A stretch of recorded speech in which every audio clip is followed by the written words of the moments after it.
Joining us here on the Mercedes-Benz Vans phone line. I love going over the schedule of this guy because we just share a love for the minutia of it. And he's also getting set to call the PGA Championship on CBS. The lead voice of the NFL on CBS, our good friend Jim Nantz, back here on the Rich Eisen Show. How you doing, Jim?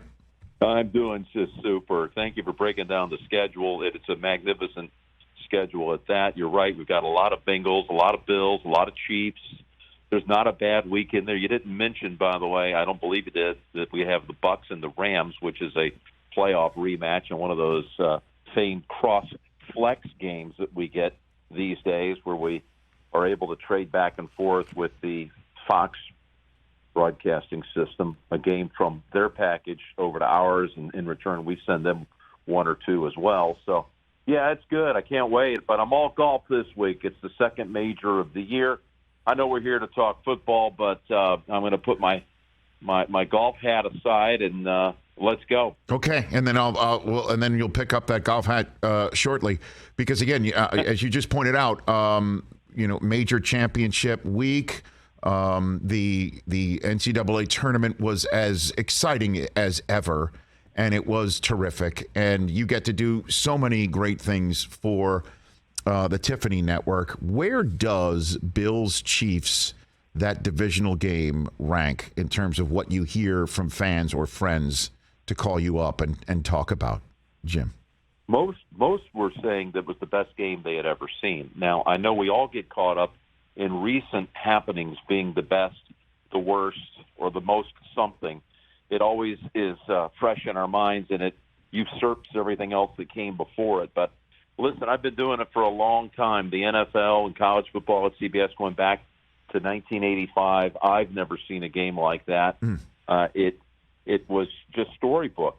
And all those touchdowns scored inside the last 2 minutes of regulation to bring this game to overtime. And, of course, there was the outcry at the end of the game. I felt like we kind of led that discussion because right on the spot we got into the fact that Buffalo never had a chance to have a possession. I don't know how you feel about this. We've discussed it before, but it did create change in the offseason for postseason overtime games. Anyway, short of it is week 6, they'll meet again at Arrowhead.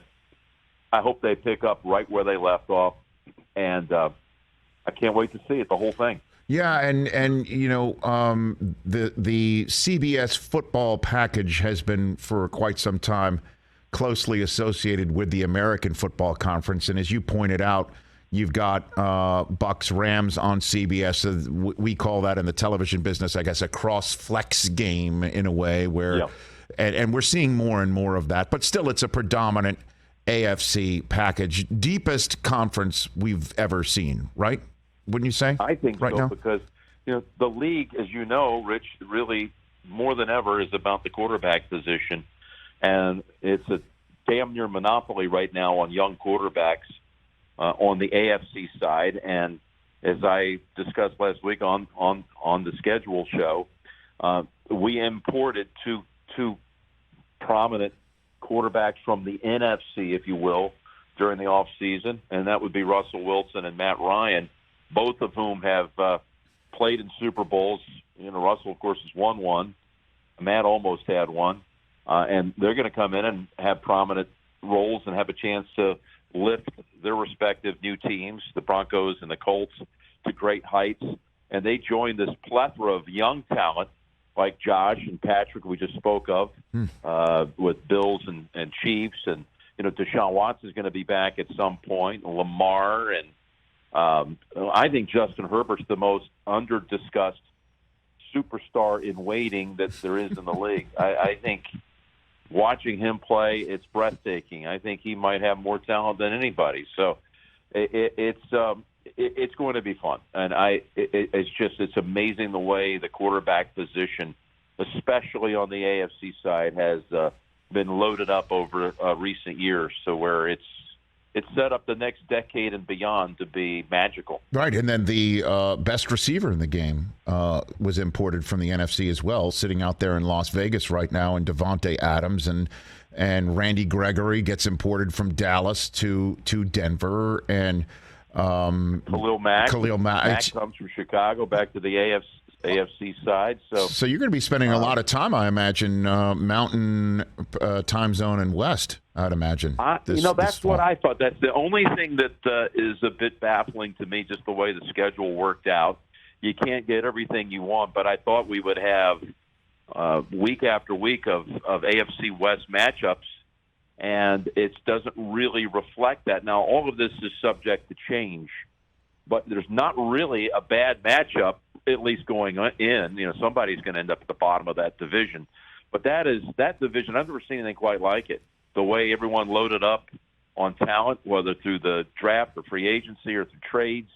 And at this point, you think every one of those divisional matchups in the AFC West should be great. But I don't see right now that Tony and I will have any of those divisional games.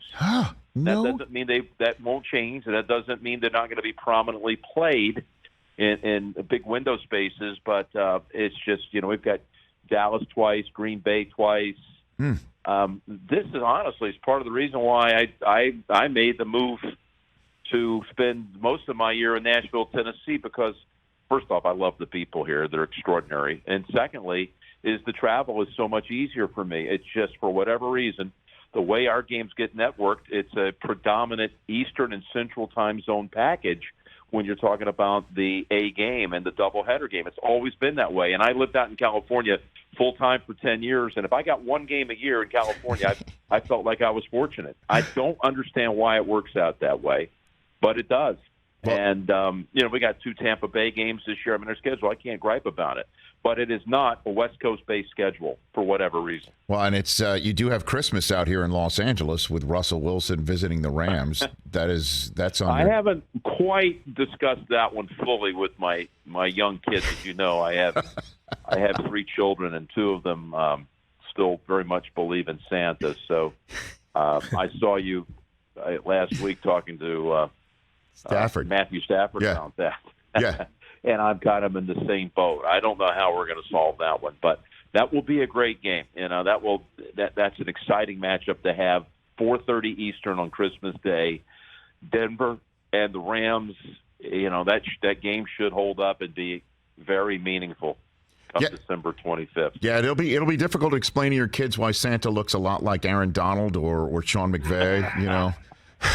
I don't think they'll be making the traveling squad for that game. I don't think you'll uproot your kids from your decorated home and all the excitement and the countdowns and the elf on the shelf and all this. I don't think I can slide the calendar either. So I'm still trying to come up with some clever ways. Hey, I don't want to miss it. I got to be honest. Of course, I want to do the game, and I will do the game. Right. But when you have kids that are under 10 years old, 6 and 8 in my case. Those are really special, important family days. So I'm going to figure out a way to reroute it somehow. Did you hear what Stafford said?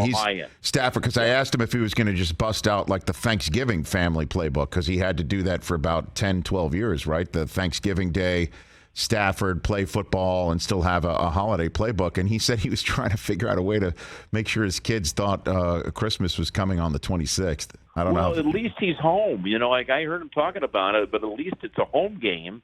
And I know that they'll stay in a hotel, presumably on Christmas Eve night, but the game will be over at 4:30 West Coast time. Let's do a little media, let's shower up, and let's get in the car and probably be home by 6:30 to 7, so you can still salvage it. On my end, that's going to be a harder nut to solve, but we'll figure it out. Jim Nantz here on the Rich Eisen Show. Before we turn to golf, one last question about broadcasting and having a partner like you have in Tony Romo. And I just remember when Romo joined CBS and was going to join you in the booth, a lot of people were wondering how good he would be at it, because the Romo that we saw deal with the Dallas media was the quarterback of the Dallas Cowboys dealing with the Dallas media, which is don't say much, don't give him anything, and realize that some people are coming at you with some questions that you might not like. And everybody thought like that would be the Romo to show up next to you, and then a dynamic announcer with a goofy side and a funny side showed up. Now, I think a lot of people are subscribing a similar thing to Brady. And I figured I'd ask you what you think the challenges are for Tom Brady as somebody who's seen him in many a pre-production meeting, perhaps be somebody other than the Brady that the rest of the public gets to see. And your 2 cents on Tom Brady getting ready to take a significant role in the broadcasting business when he's ready. First off, I know Tom really well. He's a friend, and I've done over 100 of his games, more than anybody by about 40-something games, I believe. Al will be somewhere in the 60-something number of games. Only know this because the Boston Globe wrote about it a year ago. But he'll be very well prepared. That goes without saying.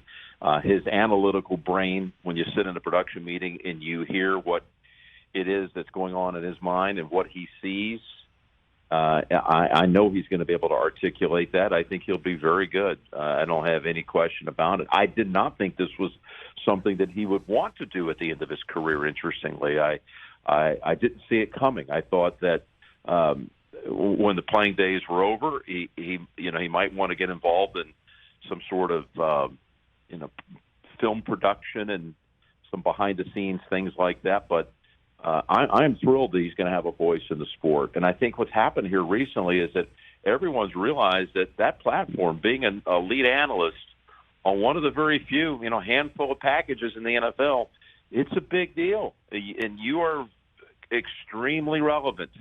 And people are listening to everything you say. And Tom will be up to the challenge. There's no question about it. Yeah, and plus he's got, what a wealth of of experience and knowledge that he can communicate. And I guess that's the issue is how to communicate it and when to communicate it. And Romo seemed to step right into that role with you. And still has. I've said this, and I know who they are, but in that summer of 2017, as we were working practice games together, including 3 preseason games on site, and no one was being exposed to the video, the tapings that were being shipped back to the headquarters in New York. Those were guarded very carefully. We wanted his debut to be a real debut without anybody pirating anything that we were working on, practicing and rehearsing. And then we did other games inside of a studio, just calling games off of a screen and trying to simulate it to be as real as possible. I never had a doubt that he would be an absolute genius at this. I had a friendship with Tony that went back many years before the arranged marriage by CBS to put us in the booth together. I'd had the pleasure of his company many times, off-site at golf events or at dinners or a Final Four or playing in the tournament in Pebble Beach, and there was a friendship there. And I just knew the way Tony expressed himself, that he would be a natural. Now, as this all evolves over the summer of 17, I had a lot of folks in the media who would call me up and say, how's he going to be? And I said, listen, you can be on the right side of history if you want. I guarantee you he is going to be a star. Now, if you want to hedge it because you don't believe it, because you have some other vision of him, what he's going to sound like or be like, then, hey, that's up to you. But if you want to be on the right side of history, I'm going to tell you right now, the guy's going to be, in time, he might be the best that's ever done this. So I know it. I've only got 30 years of experience. So you can go with your hunch or you can go with my hunch. So it's up to you. If you want to write with a lot of doubt, well, that's your prerogative. But if you really want to take, I'm not trying to sell you anything. You got to listen to me. I am telling you the truth. He is going to be absolutely great at this from the first game. And I got to tell you, not one person took me up on that. Oh. Not one.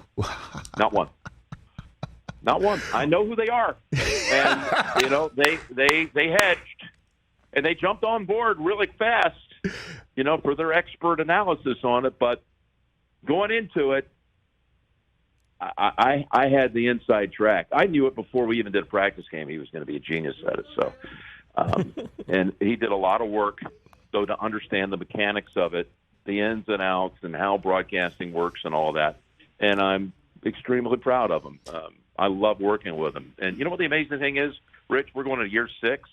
We are now the most tenured booth. That's right. For the lead broadcast Isn't that incredible? In the NFL. That is incredible. We're not the newbies. We're the oldies. You're the OGs. 5 years of experience now is the most tenured booth at each network's right number one team. So, you know what? We're going to do this for a long time, too. We're going to be together for many years, and we're in place to do what we want to do and try to make our own mark. And we wish everybody well.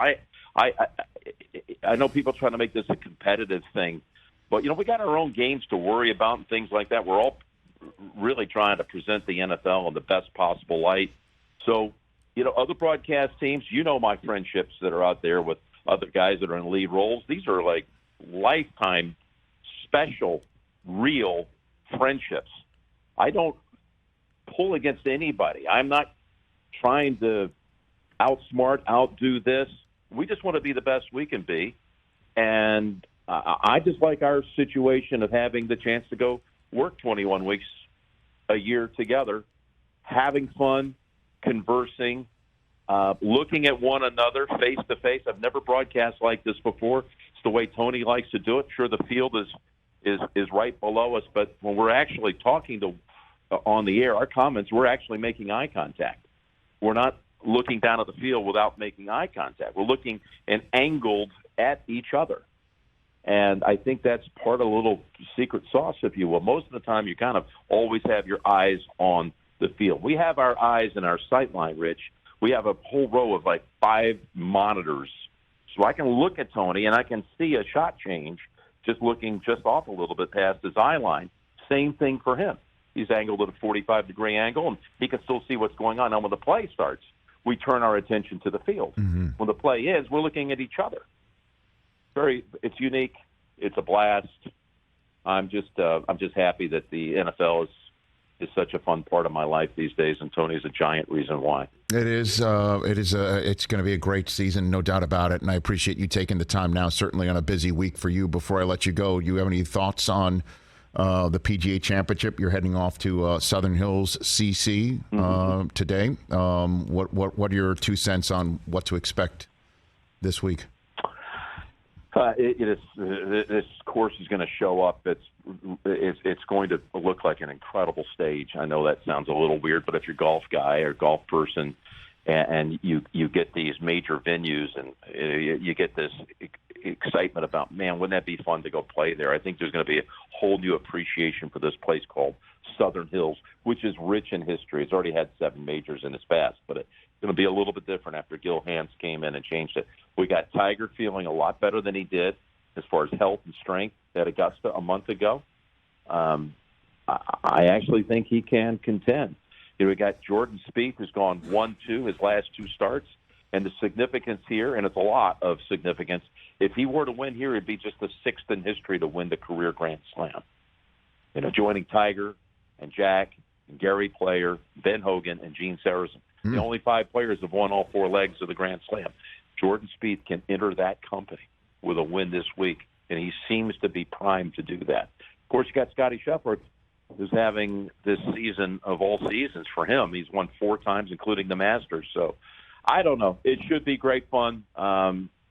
Really looking forward to watching it all unfold. Well, and I look forward to having you call it. Hey, Jim, my friend and producer, Chris Brockman, just got on my ear. I had no idea. Of course, you didn't mention it when we chatted yesterday. Today's your birthday. Happy birthday, Jim Nantz. My gosh, this is thank how you. I wanted to spend my birthday. That's what said. What to get a man who has everything for his birthday, an invitation to chat for 20 minutes on the Rich Eisen Show. You get a guy like that, you know what? You get him an appearance on his buddy Rich Eisen Show. But, hey, congratulations, Rich, to you and your whole team. Thanks. I know you all are going back to New York for the Emmys. Yep. And you know how vital every single person is to the success of this show. I think it's awesome, by the way, that everyone's going to go attend the Emmys next week, and I'll be pulling for all of you. Thanks, Jim. For the great work that you guys do. Well, Jim, you're the best. I cherish that I get to call you a friend and be able to wish you a happy birthday personally. Thank you. And you be well. Travel safe, and we'll chat soon. Thanks again. I look forward to it, as always. Thanks so much. Okay. Goodbye, friend, I guess is the way to say it, to Jim Nantz, the one and only. Goodbye. Right here on The Rich Eisen Show. Hey, you watched all the way to the end. Thanks for that. Watch more right here.